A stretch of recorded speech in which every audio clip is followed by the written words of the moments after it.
the following to appear on the dates to be fixed by the Chair. 1, the Minister of Health, the Honourable Mark Holland. 2, the Minister of Public Safety, Democratic Institutions and Intergovernmental Affairs, the Honourable Dominic LeBlanc.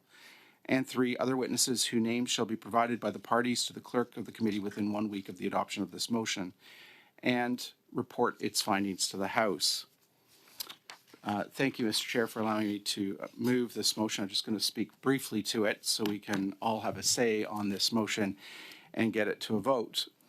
Mr. Chair, we finally got the documents relating to the Winnipeg lab. My view is that this is the start of the matter, not the end. The collection of evidence is usually the start of a process, not the completion of it. And so really we're leaving off where we left 3 years ago when the Canada-China Committee in the previous Parliament asked for the Winnipeg lab documents. I believe strongly that the committee is the right place to examine these documents, the right place to hold the government accountable, and the right place for us to hear from witnesses and to produce a report with recommendations. Mr. Chair, this is a grave and serious matter, as CSIS highlighted in its intelligence and assessment it's submitted to the Public Health Agency of Canada, which are contained, an assessment which is contained in the documents we received.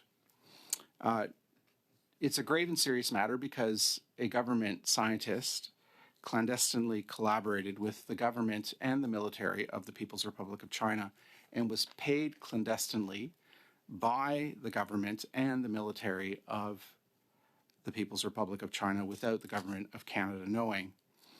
And so these serious national security breaches, I believe, warrant examination by a parliamentary committee.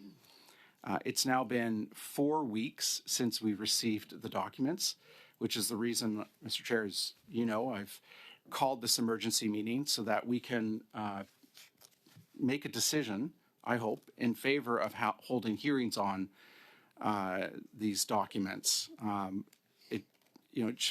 It took us 3 years to get the documents. It's now taken us 4 weeks for us to have a discussion about whether or not a committee should look at these documents. I think we should have done that almost immediately upon receiving the documents.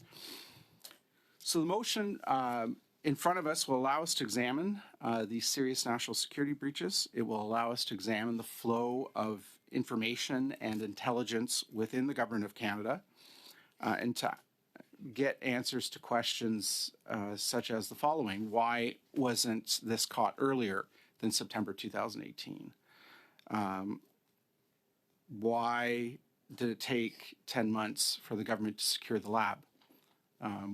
When the first red flag went up, according to the documents, the first red flag went up in September of 2018 when a patent was discovered to have been registered in the People's Republic of China, which is contrary to government policy and contrary to Canadian law.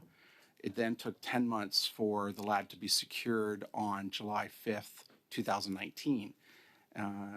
In my view, an unacceptably long period of time for that to happen.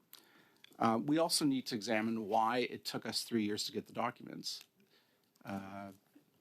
The minister has indicated that it was up to public servants that made the decision on what information to release to the committee. We need to examine what is wrong with the information flow between the Government of Canada and Parliament.